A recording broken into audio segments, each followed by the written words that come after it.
Assalamualaikum warahmatullahi wabarakatuh. Alhamdulillahilladzi an'amana bi ni'matil iman wal islam. Wassalatu wassalamu ala sayyidina Muhammadin khairil anam wa ala alihi wa sahbihi al-kiram. Rabbi shrah li sadri wa yassir li amri wahlul 'uqdatam min lisani yafqahu qawli. Al-Fatihah al-Ma'alif hadal Imam al-Aqdam dan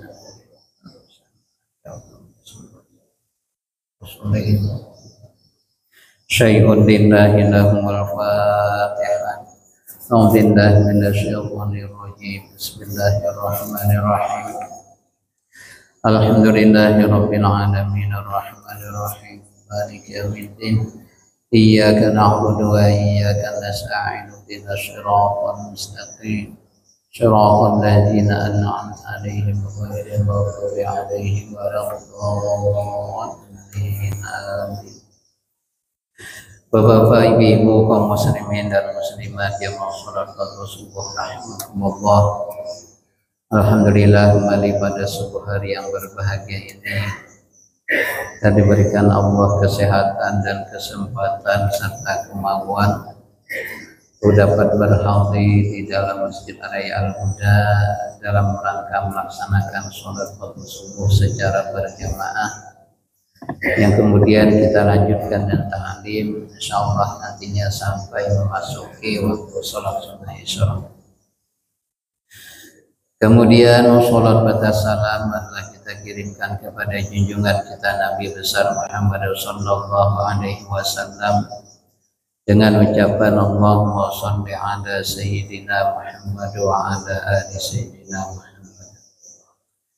Bapak Ibu kaum muslimin dan muslimat rahimakumullah, sebelum kita menyambung pengajian kita, barangkali sedikit kita mengulang kaji atau mengingatkan bahwasanya sesuai dengan keputusan Menteri Agama bahwasanya hari ini kita telah memasuki hari yang pertama daripada bulan Dzulhijjah.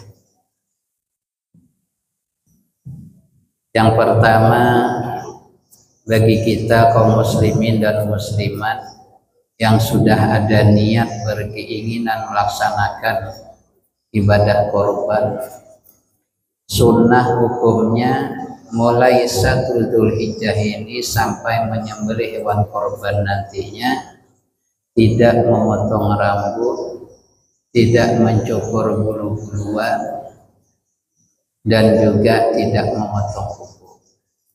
Ini sunnah hukumnya. Apalagi yang sudah mendaftar peserta korban mulai 1 Dzulhijjah, sunnah jangan memotong-potong rambut dan lain sebagainya.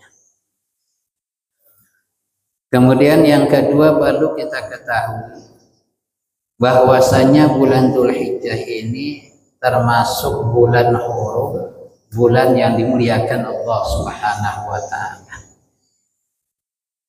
Yang artinya ibadah yang kita lakukan pada bulan hurum ini pahalanya akan besar atau dilipat gandakan oleh Allah Subhanahu wa ta'ala.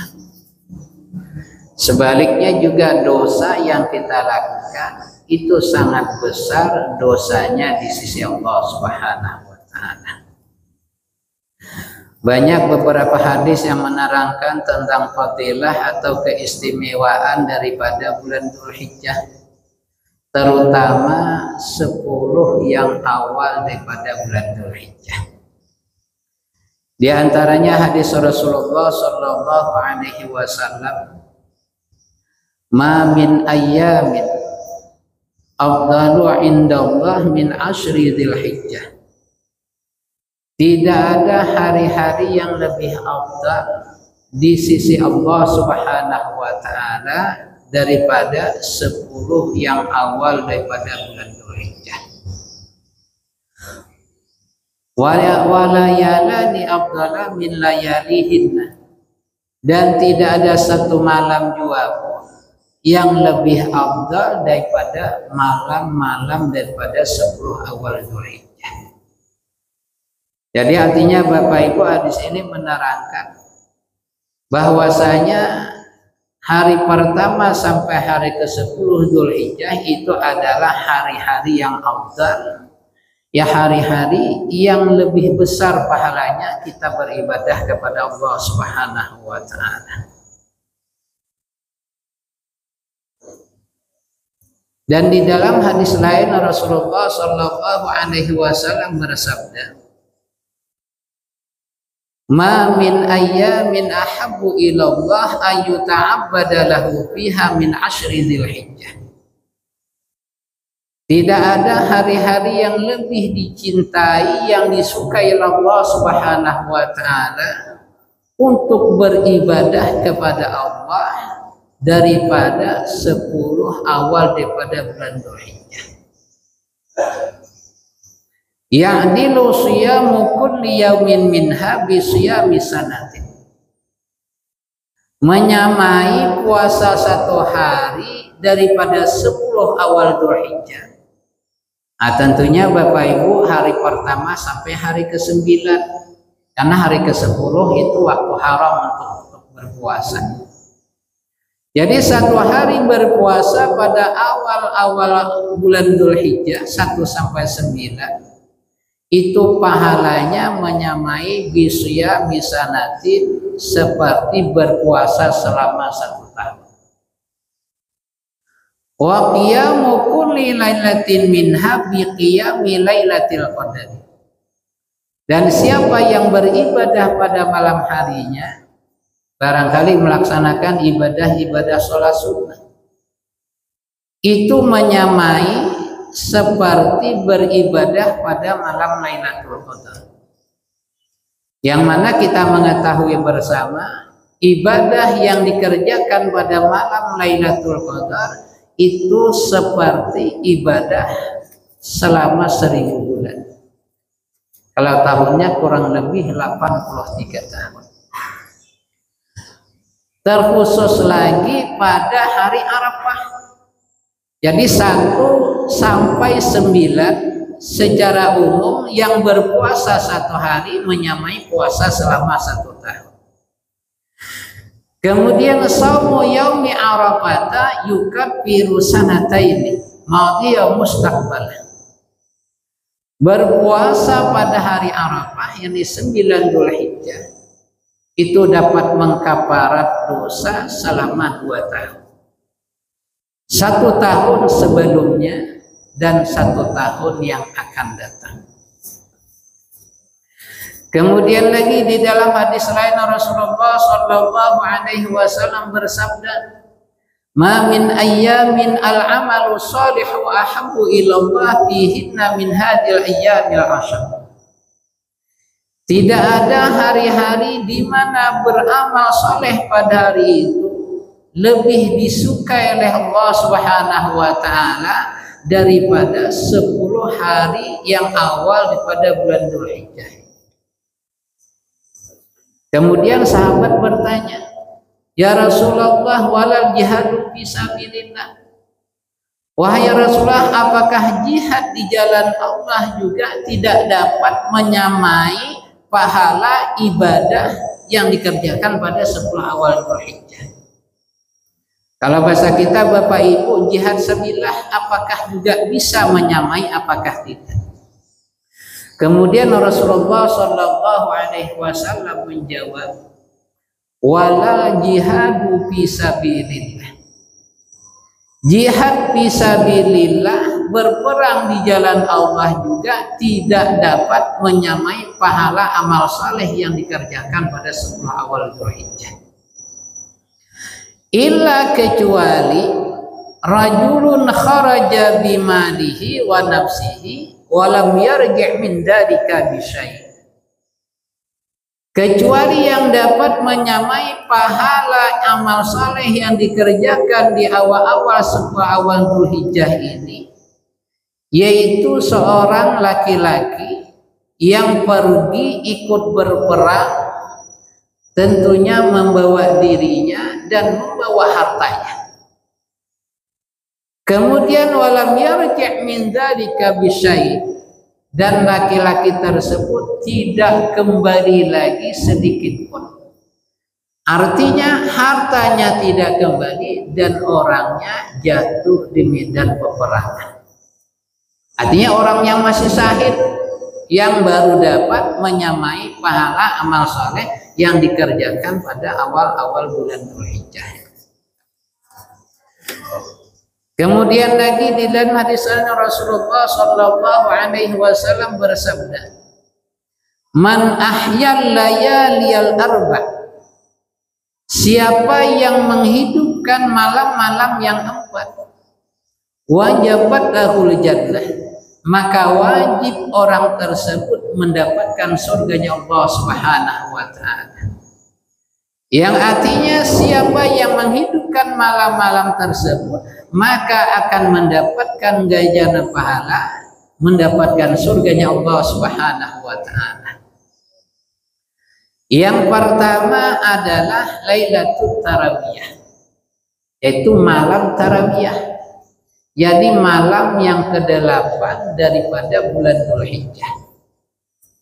Makanya usahakan Bapak Ibu kalau bisa minimal kita tidak mampu puasa 9 hari awal Dzulhijjah ini, usahakan kalau bisa tarawiyah dengan Arafahnya jadilah. Jadi siapa yang menghidupkan malam tarawiyah wajabat lahul jannah, maka dia akan mendapat balasan surganya Allah Subhanahu wa Ta'ala. Kemudian yang kedua wailatul Arafah. Yang kedua adalah malam Arafah. Malam Arafah adalah malam yang ke-9 daripada bulan Dzulhijjah. Ini biasanya Bapak Ibu kita secara umum takbiran kita mulai malam hari raya Idul Adha.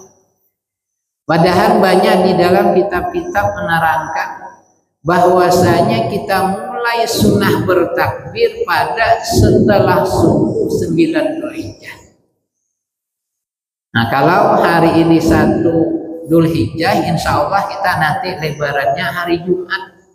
Jadi sunnah sudah bertakbir mulai setelah subuh hari Kamis.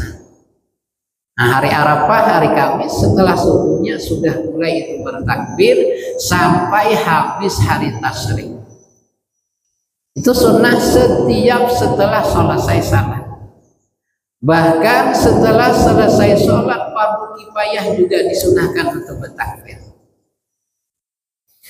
Kemudian yang ketiga walailatul nahri, yaitu malam an-nahar, jadi malam Idul Adha, hari ke-10 daripada bulan Dzulhijjah. Siapa yang menghidupkan malam tersebut wajabat lahul jannah, maka akan mendapatkan ganjaran pahala surganya Allah Subhanahu wa Ta'ala. Kemudian yang keempat walailatul fitri, yaitu malam Idul Fitri. Kenapa Bapak Ibu malam hari raya Idul Fitri, Idul Adha ini sangat besar pahalanya di sisi Allah Subhanahu wa Ta'ala? Karena kebanyakan di antara kita pada 2 malam tersebut kita lalai ibadah kepada Allah Subhanahu wa Ta'ala. Kemudian lagi dikatakan wa aqallul ihya'i, sepaling kurang menghidupkan malam-malam tersebut, artinya yahsulu bi shalatil isya'i fi jama'atin, termasuk orang yang menghidupkan malam-malam tersebut minimal melaksanakan sholat isya secara berjamaah. Nah, ingatkan Bapak Ibu, ibarat kita tidak dapat beribadah yang lain. Entah apa alasannya, minimal usahakan malam tarawiyah, malam Arafah, malam Idul Adha, usahakan sholat isyanya berjamaah. Karena dikatakan ulama, orang yang melaksanakan sholat isya secara berjamaah termasuk orang yang menghidupkan malam-malam tersebut. Kemudian wal azmu ala sholati subhi biha. Kemudian berazam yang kuat, berkeinginan yang kuat untuk melaksanakan sholat subuhnya juga secara berjamaah. Jadi supaya mudah memahaminya, termasuk orang yang menghidupkan malam-malam tersebut minimal paling kurang melaksanakan sholat berjamaah, sholat isya dan sholat subuhnya. Nah tentunya kalau bisa juga Bapak Ibu usahakan kita perbanyak ibadah yang lain. Bahkan juga dikatakan bahwasanya kita yang melaksanakan ibadah pada 10 awal-awal Dzulhijjah ini pahalanya akan diganjar Allah Subhanahu wa taala bisa yaitu Allah berikan ganjaran pahala sampai 700 kali lipat. Ini secara umum Bapak Ibu ibadah kita diganjar Allah pahalanya itu secara umumnya 10 aja. Terkhusus pada 10 awal Dzulhijjah ini ibadah yang kita lakukan akan diganjar Allah Subhanahu wa taala bisa yaitu sebanyak 700 kali lipat. Nah, jadi Bapak Ibu kaum muslimin dan muslimat rahimakumullah. Nah, mudah-mudahan dengan adanya kita bacakan beberapa hadis ini kita diberikan rahmat taufik hidayah inayah Allah Subhanahu wa taala sehingga kita lebih memperbanyak amal ibadah pada 10 awal Dzulhijjah dan juga termasuk doa-doa yang mustajabah. Artinya juga usahakan diperbanyak doa baik di malam harinya atau di siang harinya. Kenapa? Karena dikatakan wa annahu la yuradu fihi du'a, bahwasanya doa yang dipanjatkan seorang hamba pada 10 awal Dzulhijjah tersebut tidak akan ditolak oleh Allah Subhanahu wa taala. Wa kaifa yuradu fihi du'a wa bihi yaum Arafah alladzi ruya annahu afdalu ayyamid dunya. Bagaimana mungkin doa yang dipanjatkan pada 10 awal Dzulhijjah itu ditolak Allah Subhanahu wa taala, sedangkan pada 10 awal itu terdapat hari Arafah. Alladzi ruya annahu afdalu ayyamid dunya. Yang diriwayatkan bahwasanya hari Arafah itu hari yang paling afdal di dunia ini. Nah, jadi sekali lagi mudah-mudahan kita diberikan Allah kemudahan untuk lebih meningkatkan ibadah kita kepada Allah Subhanahu wa taala. Jadi kalau bisa Bapak Ibu puasa dari 1 Dzulhijjah sampai 9. Nah, tidak mampu juga usahakan kalau bisa 2 hari, hari tarawiyah dan hari Arafah. Tidak bisa juga hari Arafah jadilah. Nah, ini uyuh banget dan yang kadang puasa. Karena ganjaran pahalanya sangat besar di sisi Allah Subhanahu wa taala. Nah, Bapak Ibu kaum muslimin dan muslimat rahimakumullah, kembali kita sambung pengajian kita yakni masih tentang masalah sholat berjamaah. Bismillahirrahmanirrahim. Wa man adraka juz'an min awwaliha, siapa saja yang memperdapati 1 juzuk daripada awal sholat berjamaah, yang artinya ketika melaksanakan sholat berjamaah dia melaksanakannya dari awal beserta imam. Summa faraka, kemudian ketika melaksanakan sholat berjamaah, makmum tersebut mufarakah kepada imam, berpisah kepada imam atau tidak ikut imam lagi, biuzrin, dengan catatan dengan sebab ada uzur. Mana termasuk uzur yang kemarin diterangkan bahwasanya ada keringanan meninggalkan jamaah. Di antaranya imamnya meninggalkan sunnah-sunnah abad, imam meninggalkan tasahud awal, atau imam meninggalkan kunut, atau imamnya membaca surahnya terlalu panjang sedangkan makmumnya dalam keadaan lemah. Jadi siapa yang sholat berjamaah dari awal, ketika melaksanakan sholat dia mufarakah dengan sebab ada uzur. Au kharajal imamu binahwi hadasin, atau imamnya keluar dari sholat dengan sebab seumpama berhadas. Lagi sembahyang imamnya batal, hasalalahu fatul jamaati, maka hasil bagi orang tersebut atau orang tersebut tetap mendapatkan fadilah sholat berjamaah. Kenapa? Karena mufarakah dengan imam itu bukan karena kelalaian kita, dengan sebab ada uzur ataupun dengan sebab imamnya batal. Amal Jum'atu, adapun sholat Jumat, fala tudraku illa birakatin, tidak didapatkan sholat Jumat kecuali makmumnya itu sempat ikut kepada imam dapat 1 rakaat. Itu makanya bapak-bapak, kalau ada orang masbuk sholat Jumat 1 rakaat, ketika imam salam maka makmum tersebut cukup menambah 1 rakaat sebagaimana makmum masbuk.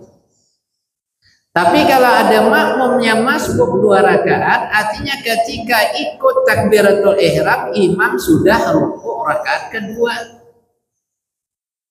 Nanti ketika imam salam, makmum tersebut berdirinya tambah 4 rakaat seperti sholat duhur. Nah, niatnya tetap niat fardu Jumat. Ketika imam salam, bangkit gawiannya, pekerjaannya seperti sholat duhur, yakni tambah 4 rakaat. Wa yusannu li jam'in hadaru wal imamu qad faraga minar ruku'il akhiri. Disunahkan bagi sekelompok orang hadaru yang baru datang ke masjid, wal imamu qad faraga minar ruku'i, wahal imam sudah selesai daripada ruku' al akhiri, rakaat yang terakhir. Ini kalau sholat isya berarti masbuknya 4 rakaat, andai kata ikut imam. Orangnya datang 2 orang minimal atau 3 orang. Ketika datang ke masjid, imam sudah rukuk rakaat terakhir. Ini biasanya nih bulik sarwan nih Mbah Maghrib. Nah, sarwan kenapa Mbah Maghrib terlambat? Karena yasin doa tahrirnya panjang. Bayatkan ke masjid pas imam sudah selesai rukuk rakaat yang keempat. Jadi disunahkan bagi sekelompok orang yang baru datang tadi ayasbiru, bersabar, artinya tahan, jangan ikut berjamaah. Sampai kapan? Ila ayyusalima, sampai imam selesai salam. Nah, jadi datang jangan dulu ikut imam, bersabar dong. Setelah imam salam, summa yuhrimu, kemudian baru sholat takbiratul ihram atau secara berjamaah yang datang tadi. Karena jamaah minimal 2 sudah cukup. Ketika datang imam selesai rukuk terakhir, hadangi dulu. Ketika imam salam baru sembahyangan berjamaah, yang 2 orang, 3 atau yang lebih. Itu sunnah seperti itu. Dengan catatan malam yadikil waktu, selama waktu sholat tidak sempit. Artinya waktu sholat masih panjang. Nah, jadi tidak usah ikut jamaah tadi, cukup bertahan setelah orang salam baru sholatnya berjamaah. Wa kadzali man subiqa bi ba'di sholat. Seperti demikian juga artinya sunnah juga bagi orang yang telah ketinggalan sebahagian sholat. Nah, ini kada berjamaah datangnya sorangan. Ketika datang sorangan, imam sudah sembahyang tertinggal beberapa rakaat. Tapi waraja jama'atan yudariku ma'hum al-qur'ah. Tapi yang datang satu orang ini masih besar harapan akan ada sholat jamaah yang kedua. Kemudian kalau dia ikut sholat jamaah yang kedua, maka dia mendapatkan sholat dari awal seluruhnya. Nah, ini tentunya juga harus tahu. Nah, mungkin ini rombongan imbah sarwan lagi sorangan terdahulu, tapi di belakangnya masih ada beberapa orang. Menurut kebiasaan beberapa orang yang terlambat ke masjid tadi, tetap dia melaksanakan sholat jamaah nantinya. Nah, bagi orang yang seperti ini juga sunnah bersabar, artinya tidak ikut jamaah yang pertama, dengan catatan dia penuh harapan nanti ada jamaah yang lain. Lakin qala syekhuna inna mahallahu ma lam yakut bintizari fadilatu awalil waqti. Kemudian guru kita Ibnu Hajar Al-Haytami berkata, sunnah yang demikian orang itu menunggu jamaah yang kedua nanti, catatan selama tidak luput bagi orang tersebut dengan sebab menunggu jamaah kedua fadilah awal waktu waktul ikhtiyar. Jangan sampai kehilangan fadilah sholat di awal waktu ataupun fadilah sholat waktu ikhtiyar. Artinya waktu ikhtiyar ini masih ada waktu sholat. Nah, berarti kesimpulannya kalau memang waktunya sempit juga, matinya waktunya hendak habis, tidak perlu lagi menunggu jamaah yang kedua. Nah, ini sunnah nih ya. Nah, jadi catatan di masjid itu selesaikan dulu salam imam, jangan pulang beraung. Di hadapan imam, di belakang boleh imam juga. Nah, ini nggak boleh. Nah, jadi cukup bersabar, tunggu nanti dirikanlah salat berjamaah yang kedua. Kemudian wa afta ba'duhum berfatwa oleh sebagian ulama bi annahu law qasadaha, bahwasanya andai kata ada seseorang yang menuju ke masjid untuk melaksanakan sholat berjamaah atau menuju ke musala tujuan untuk melaksanakan sholat berjamaah, falam yudarikha, ternyata setelah sampai ke masjid orang selesai dan sembahyang berjamaah. Nah, ini terlambat.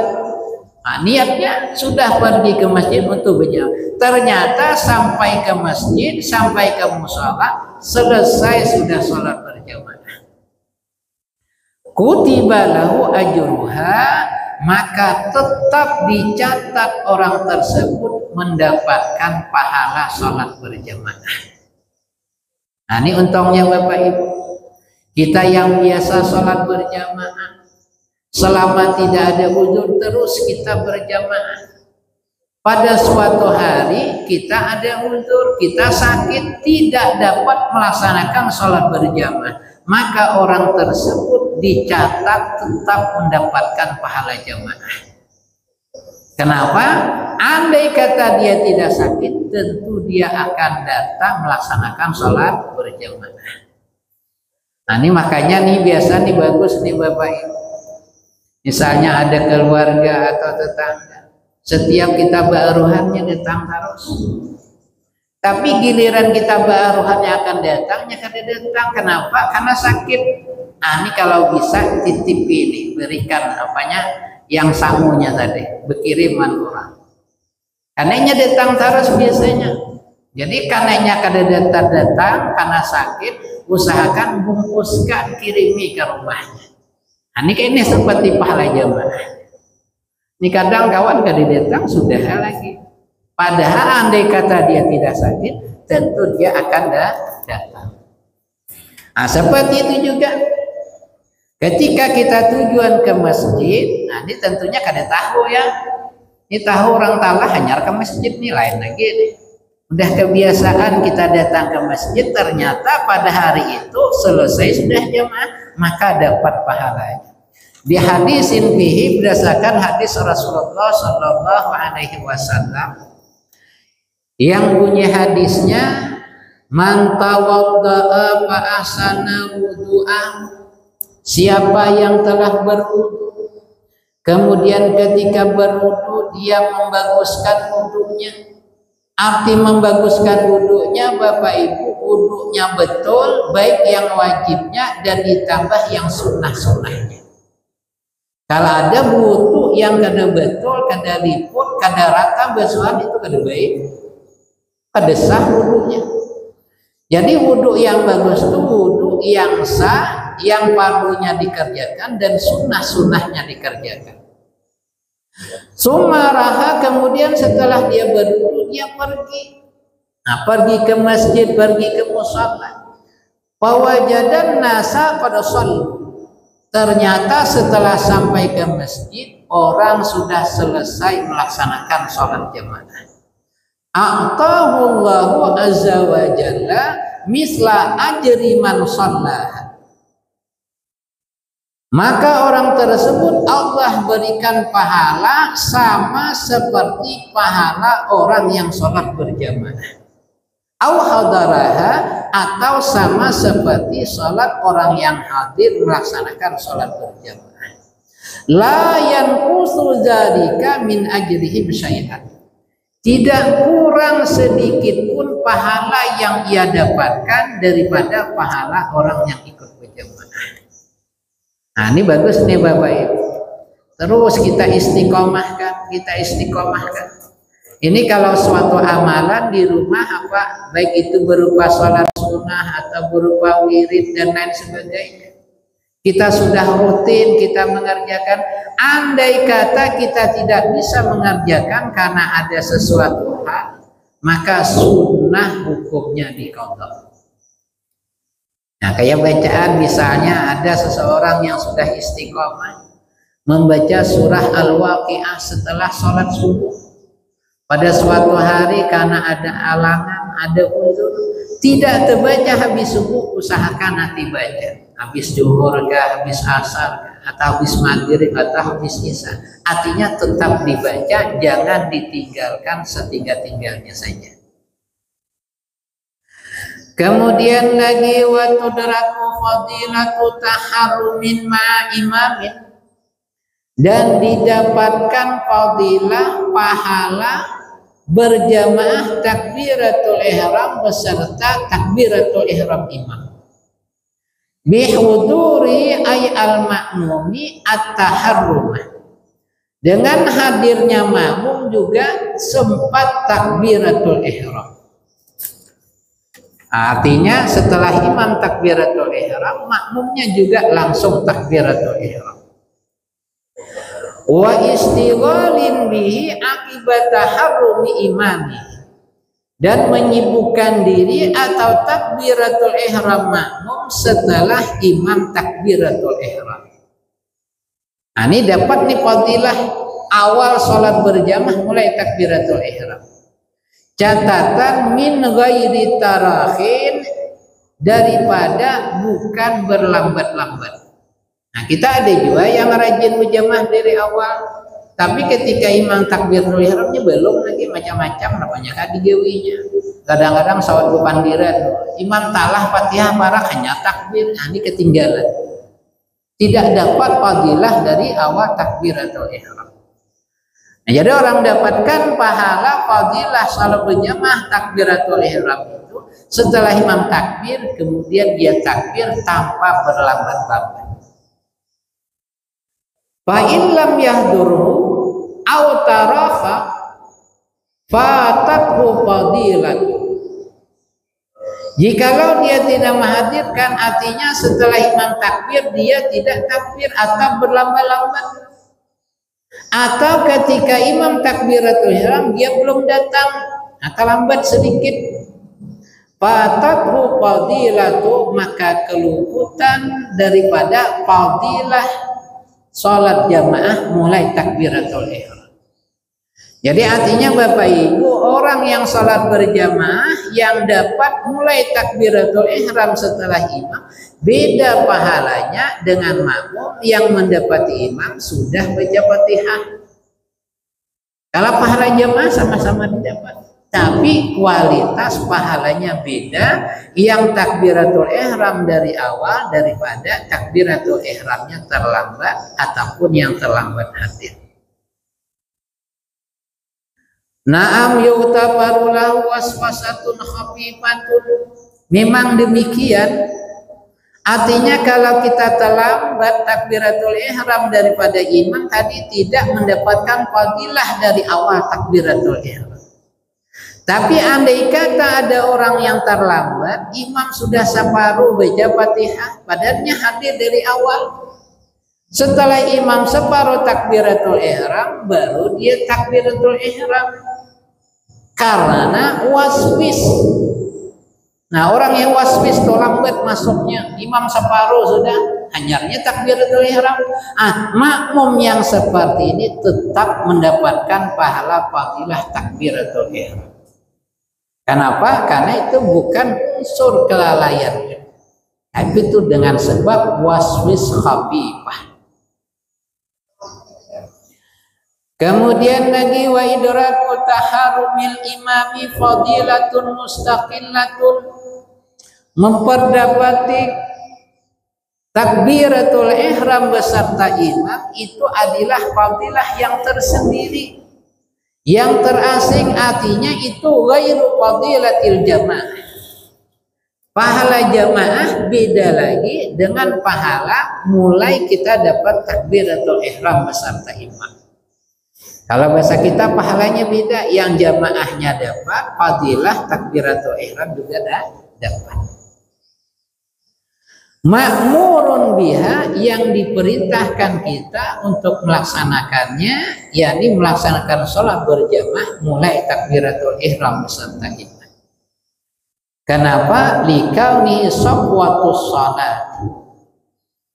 Karena keadaan mendapatkan mulai takbiratul ihram itu safwatus sholat, itu puncak daripada sholat berjamaah. Itu puncaknya. Jadi artinya kalau kita datang tapi terlambat, maka itu belum kita mendapatkan penuh pahala sholat berjamaah. 5 warada berdasarkan hadis Rasulullah Shallallahu Alaihi Wasallam, anna likulli syai'in safwatun. Setiap sesuatu itu ada safwahnya, ada puncaknya. Wa safwatus sholati at-takbiratul ula. Dan puncak melaksanakan sholat tentunya sholat berjamaah, yaitu at-takbiratul ula, yaitu memperdapati takbir yang pertama, artinya setelah imam takbiratul ihram. Itu puncaknya. Kalau bahasa kita pahala penuhnya. Kemudian fahafizu 'alaiha, maka peliharalah oleh kalian, jaga-jagalah kalian atas sholat berjamaah mendapatkan fadilah takbiratul ihram tersebut.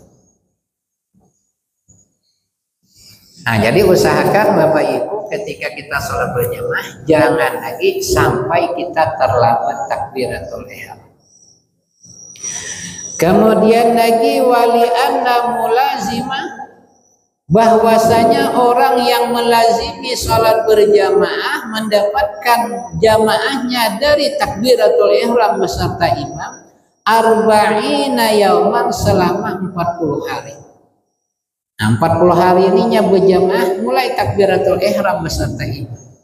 Yuktabu lahu bara'atun minan nar wa bara'atun minan nifaq. Maka dicatat orang tersebut termasuk golongan orang-orang yang akan dibebaskan daripada api neraka dan dibebaskan atau terlepas daripada sifat munafik. Nah, sifat munafik ini Bapak Ibu bagus luarnya, dalamnya kada bagus. Pandirannya seperti orang ahli ibadah, tapi nyatanya ketika tidak ada orang, dia tidak mengerjakan apa yang dia ucapkan tersebut. Orang munafik adalah orang yang suka berbuat maksiat kepada Allah Subhanahu wa Ta'ala. Nah, cuma ini berat Bapak Ibu. Kedengarannya aja mudah, 40 hari berjamaah tidak putus-putus, dan jamaahnya pun takbirnya itu setelah imam. Jadi kalau ada berjamaah kadang-kadang masbuk, kadang-kadang kada, ini putus. 40 hari ini usahakan. Insya Allah kita terbebas pada api neraka. Kalau bebas api neraka, maka tentunya masuk ke dalam surga. Yang kedua, terbebas daripada sifat munafik. Insya Allah kita akan dimudahkan untuk melaksanakan segala perintah Allah dan menjauhi segala apa yang dilarang Allah Subhanahu wa Ta'ala.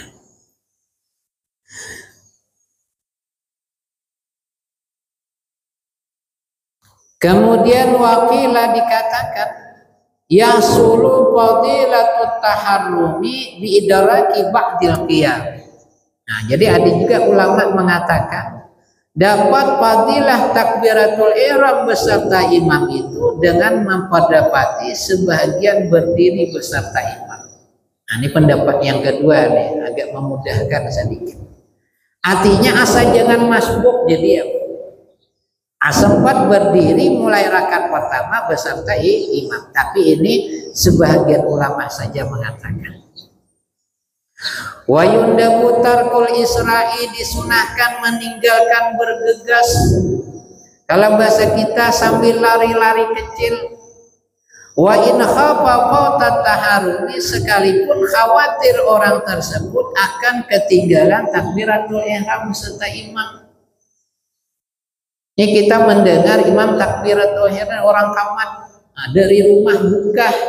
Supaya apa? Supaya sempat takbiratul ihram beserta imam.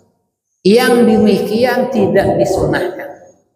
Jadi andai kata memang kita terlambat, ya apa boleh buatlah. Berjalanlah ke masjid sebagaimana biasanya. Jadi disunahkan jangan bergegas, jangan berlari-lari, walaupun hanya untuk mendapatkan takbiratul ihram beserta imam. Kenapa Bapak Ibu? Kalau kita berlari-lari, bercepat-cepat, bergegas-gegas, nanti sholatnya tidak akan khusyuk. Cobalah kita ke masjid sambil buka takbiratul ihram hingga lagi, hingga tidak akan khusyuk lagi. Nah, jadi kalau mau juga mengamalkan depan 40 hari ini, pasang alarm. Kalau rumah kita misalnya perjalanan 5 menit, kapan perlu setengah jam sebelum masuk waktu salat kita bunyikan alarm.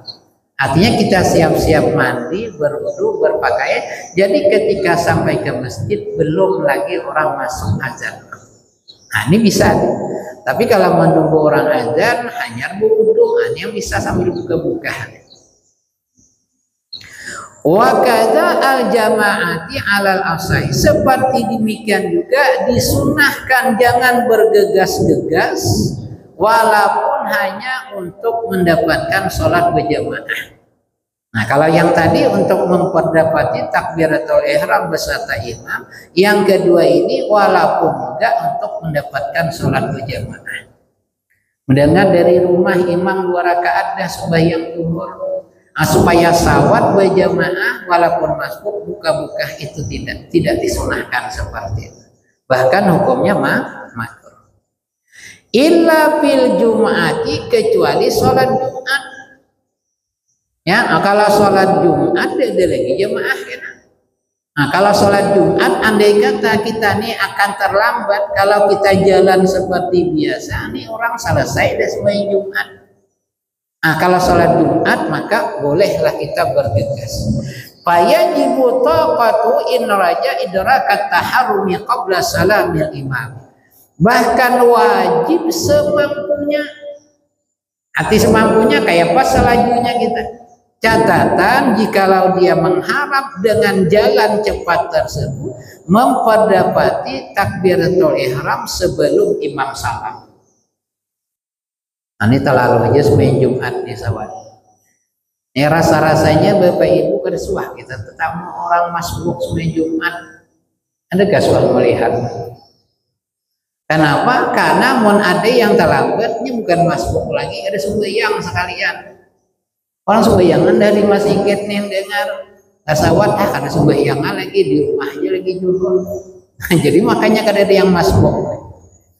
Jadi kalau ada yang sholat Jumat barangkali ini sudah rakaat kedua, kita masih di rumah, ini kita usahakan semampunya kita menuju dengan catatan kita sempat takbiratul ihram jadilah.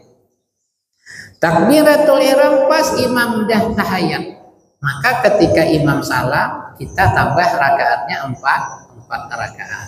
Kenapa wajib seperti demikian? Karena sholat Jumat kada lagi. Nah kalau sholat duhur asar di masjid kada sempat berjamaah, bisa nanti di rumah kan dengan keluarga atau lain sebagainya. Nah tapi kalau sholat Jumat selesai itu Jumat, tidak ada lagi sholat Jumat di tempat tersebut. Makanya kalau sholat Jumat wajib bergegas untuk mendapatkan takbiratul ihram beserta imam. Kemudian wa yusannu imamin wa munfaridin intizaru dakhilin mahalla sholati muridan iqtidai bi ruqi wa tasawwil akhiri wa mawana rasul. Bapak Ibu kaum muslimin dan muslimat rahimakumullah, barangkali sampai sini pengajian kita pada hari ini. Mudah-mudahan apa yang kita sampaikan ini diberikan Allah kemudahan untuk memahami dan kemudahan untuk mengamalkan. Sekali lagi mudah-mudahan kita mulai 1 Dzulhijjah ini kita usahakan kita tingkatkan ibadah kita kepada Allah Subhanahu wa taala. Adapun amalan yang bagus dibaca Bapak Ibu ada di kitab Risalah Amaliyah. Ada amalan yang bagus dibaca mulai 1 Dzulhijjah sampai 10 Dzulhijjah. Kalau tidak salah itu halamannya halaman 134. Nah, di dalam kitab Risalah Amaliyah. Risalah Amaliyah itu Bapak Ibu namanya Ustadz Husairi yang itu kawan Bapak Ibu waktu di Pemangkih dulu. Jadi awalnya tulisannya belum bagus betul, tapi setiap di mana duduk dia nulis. Banyak kitab-kitab kecil yang dia tulis, yang akhirnya dapat menghasilkan kitab Risalah Amaliyah itu dia nulis. Jadi berkahnya itu Bapak Ibu sehingga beliau dapat rumah, dapat berangkat haji berkah menulis kitab Risalah Amaliyah.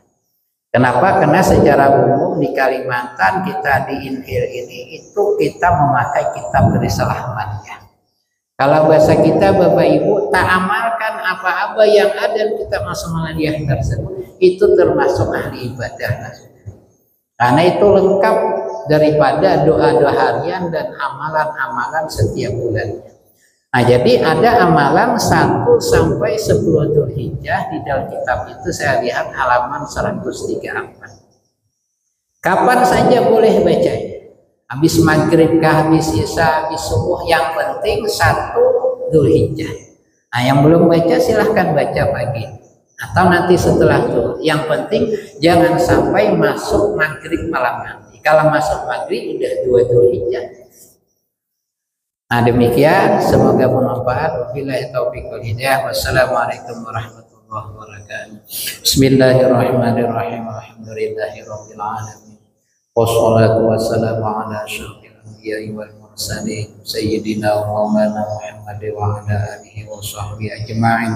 Allahumma iftah lana futuhal arifin. Allahumma faqihna fid din wa la taj'alna mimman ya'budu dunya bid-din. Allahumma ja'alna minat tawabin wa ja'alna minal mutatahhirin wa ja'alna min ibadika sholihin.